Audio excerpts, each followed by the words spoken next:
Welcome everyone to the Real Whovians cast. I am your host, Matrix Lord 212, and I'm at Ben. What's up, Ben?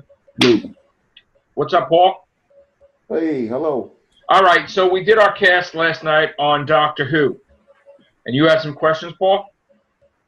Yeah, I was just trying to get my head around the idea. I do think that you've got a few points there. What you was making last night, it does kind of make sense, but I'm still trying to get my head around the idea of where it fits in with the Saving Gallifrey with I'll tell you. The eyes of Capaldi. You know, I'll explain. where The is doctor said that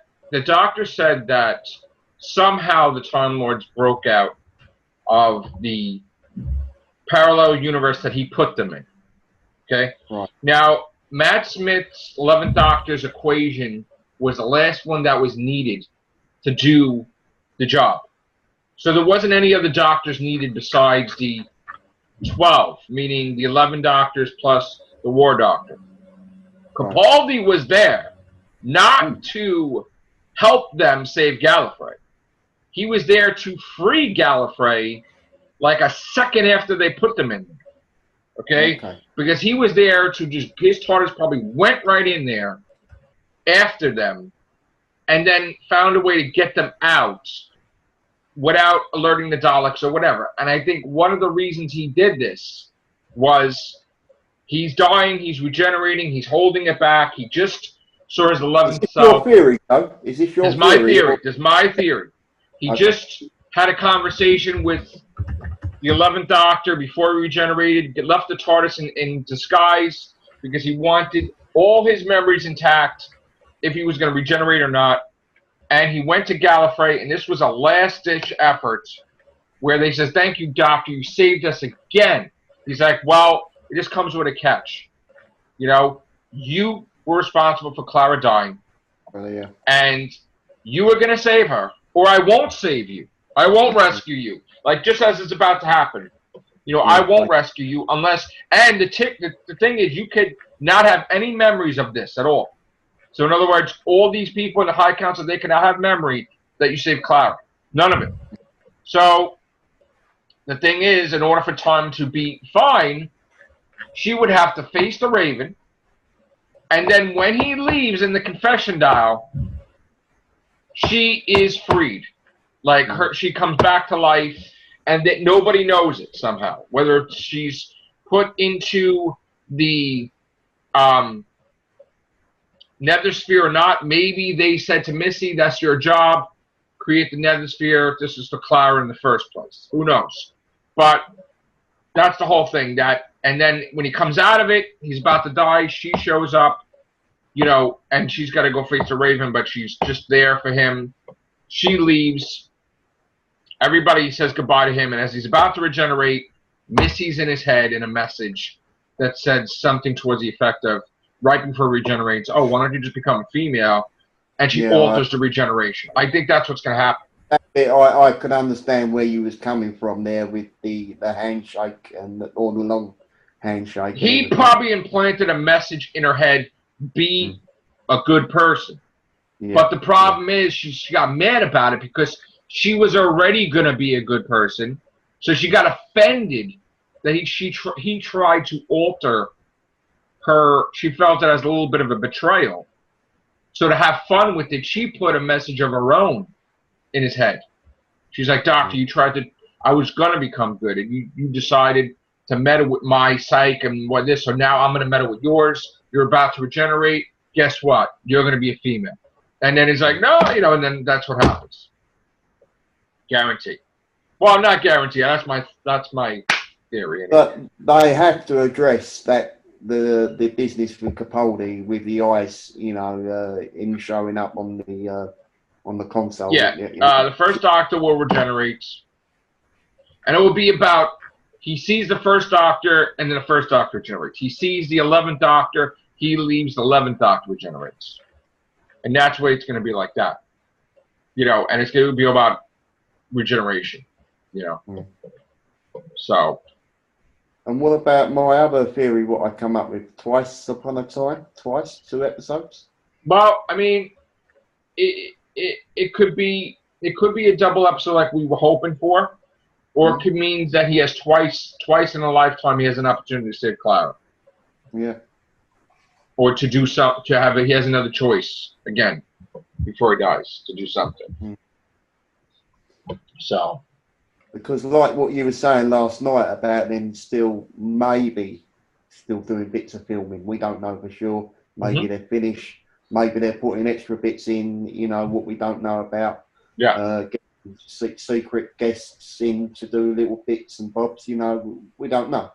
Yeah. But because I believe filming doesn't start for the new series, and I think it's the first week or the second week of November filming starts. So there's still time for them to, get everything all, finished and ready.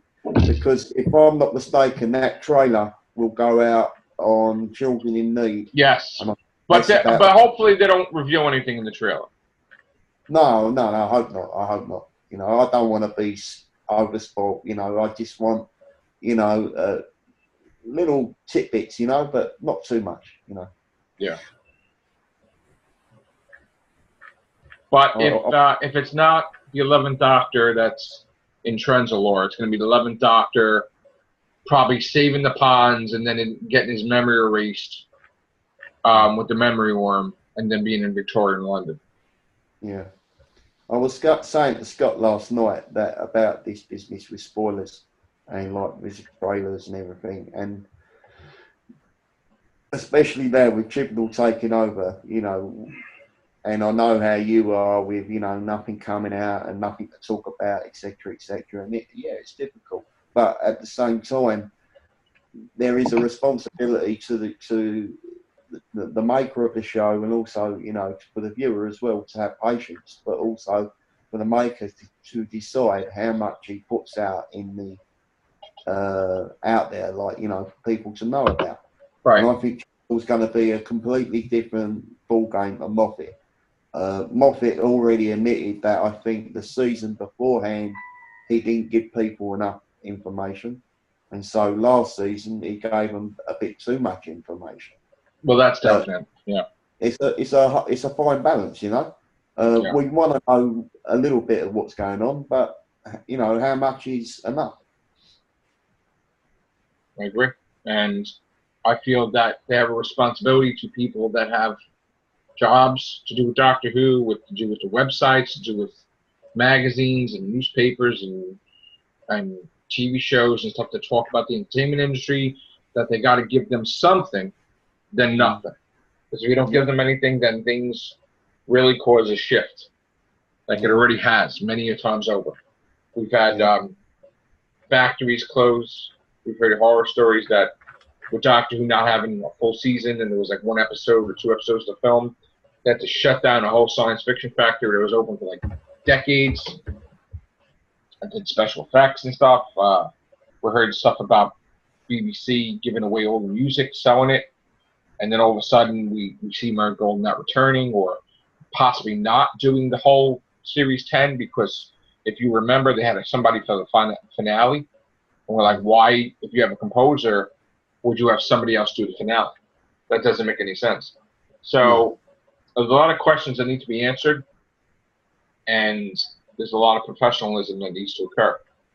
They have to treat these people that give their heart and soul to Doctor Who with respect, and they have to give them something. They can't just cut away at the show and, oh, we're going to do it nice. We're going to do 10 episodes instead of 12 or 13. No, that doesn't work because, while it's nice there, people are going to lose jobs because they're not doing those amount of episodes. Russell T. Davies managed to get 13 episodes and a Christmas special and a season of Sarah Jane Adventures and a season of Torchwood. Correct.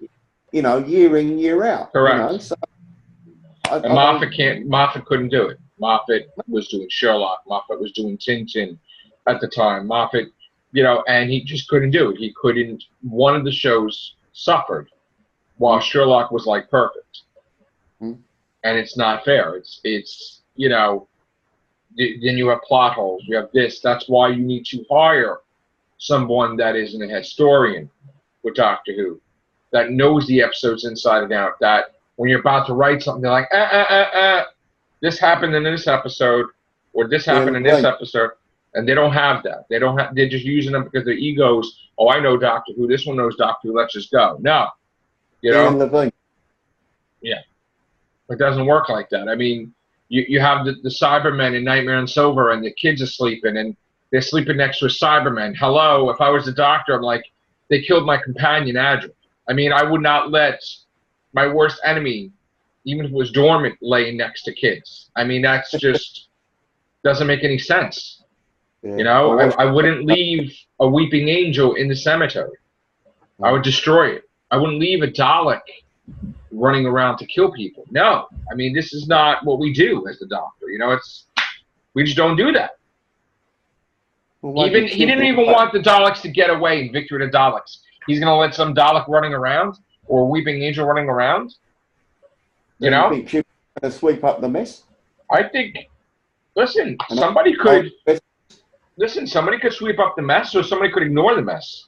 I think what's going to happen is he's going to ignore the mess, and that's even worse because at some point in time you're going to have to clean up the mess. Then it's going to start to stink. So, you know, you're going to have to face it. You're going to have to go into Moffat storylines. You're going to have to write it for yourself to solve it, because if you don't, there's always going to be a problem when you reach those characters in that situation that didn't make any sense. If not, then they have to do it for a big finish or what. I don't know, but it just... There also has to be finality. Someone dies, they die. There's too much. They made it so ridiculous that when someone actually dies, you're like, well, why can't they save the Ponds? He just saved 5 billion Time Lords. And it makes no sense because they did it that way. So it's not fair. It's like, bring them back. You brought Osgood back. Bring them back. I think that's because of the tone of the program now is completely different to the. Nobody's happy with the Ponds being gone. Nobody. The 70s and 80s. No, it's a different kind of. Doctor Who now is a different kind of animal to what it was back in the 70s. I know, but for him to change the whole entire timeline or whatever and save his people, but then not save the most dearest people to his life, Amy and Rory, that makes no sense. And that's on the Doctor, not on anything else. That does not make any sense whatsoever. Well, I remember Moffat saying in an interview that he didn't like to kill characters off. Yeah. Because he felt it would be too upsetting to the younger viewers. And they couldn't handle that kind of, situation, if you like. But back in the, like you say, in the 70s and the 80s, it was happening, like you say, with Adric and characters like that. It happened and you moved on, it was forgotten about, if you like. And a couple of episodes later, it was never mentioned again. But now it seems like, as you say, there are so many strings just hanging in the air, like, and it's like, well, when are you going to pull them all down to, level everything out? But I don't know. I can't see everything being finalised in the Christmas special. So obviously, no, I know, but at least save the Ponds, because you're not going to tell me that he's going to go visit the Ponds and they're going to say we want to stay here. No, because Arthur Double, character Rory has a father. She has a mother and father. They have friends. They have commitments. They would not just stay in the past. You think they're being Christmas special? I hope they are. Mm-hmm. I hope they are. I mean, Arthur Darvill wasn't exactly in Legends Tomorrow the whole time. Oh, okay. And Karen Gillan's done filming, so why not? Mm-hmm. Why not get her in there and film something, pop, pop, pop, boom. I think Karen Gillan's always been open to going back if need. I think she said that in a convention or something. But they got to have Matt Smith's Doctor save her. Save them both. Not Capaldi. It's got to be where he saves them and then he forgets that he saved them. Just like he forgets that Gallifrey was saved. Yeah. And then they just have to keep it a secret that they don't say anything to him. Yeah, because when she returned for Matt Smith's regeneration into Peter Capaldi, that was perfect. That was just... It was great. I loved it. I loved that whole scene. Yeah, but it was in his head. It wasn't I her for know, real. but you know what though? It was in his head, but it was nice Oh yeah, it was a because lovely touch. I'm not it saying was a it great wasn't. scene. Yeah, yeah. But as the viewer, or viewers in the know, they would have known as the story goes by that it was just like him imagining, his last moments on Yeah, Earth. And he wanted to say goodbye to his friend in his head, if you like, and yeah. that's how. But And as you and say, and nobody could tell me that Capaldi's doctor did not love Clara because no, that of was course, apparent. He was in love with yeah, her like you wouldn't believe, and that was apparent in Hellbent.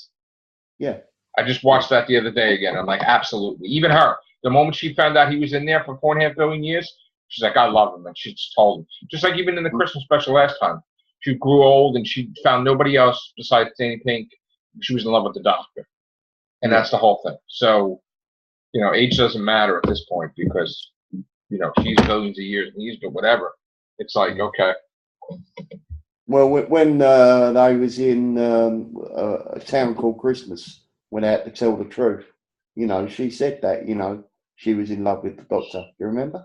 yeah, Clara. yes, sir, yeah. Yeah. So I don't know, but like I say, I don't know what direction Chibnall's gonna take it, and whether he's gonna, answer all the questions we want answered, or whether it's gonna be like a completely new reboot. All I do know is what I'm hearing is that it's going to be one continuous long story over the It's going to be such a Right. different situation. You're going to be like, what? Yeah. That's exactly what's going to happen. The TARDIS is going to be unrecognizable. The outside of the TARDIS may change too. The sonic screwdriver, everything's going to be completely out of whack. Are you happy though, Joe, with one story rather than separate 10 different stories? It Because we had depends. that in the 70s. It depends, though. It depends if the story's good enough to warrant being stretched out. If it's Well, not, Classic Who did it, and it stood up in Classic Who, a lot of the longer stories. yeah, but again, we're in a situation where sometimes they do 2-parters or 3-parters and it doesn't work. Mm.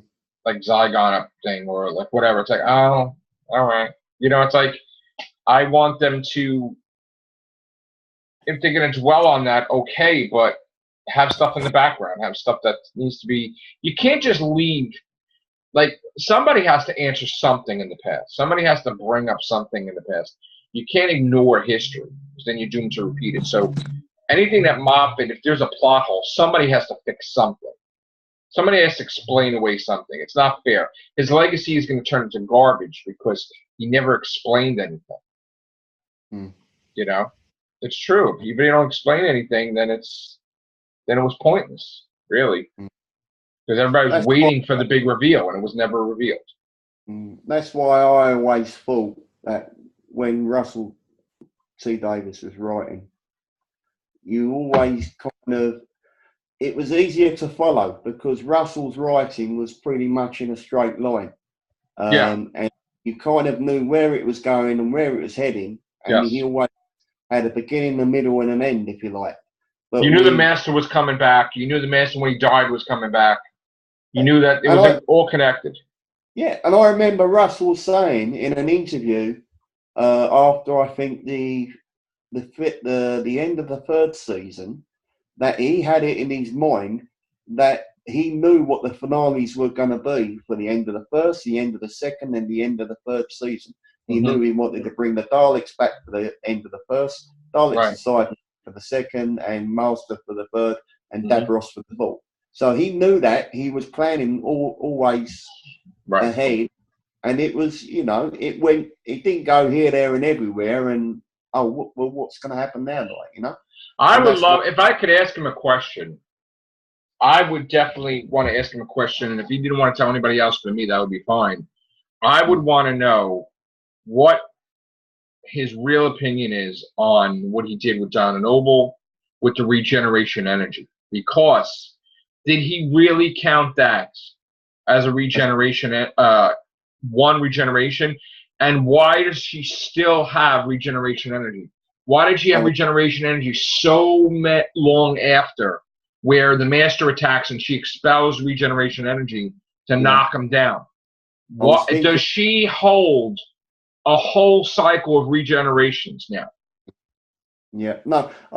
When I watched your video last night with Scott, I was thinking exactly that when you was talking about the regenerations with David Tennant, with the regeneration with his hand, remember?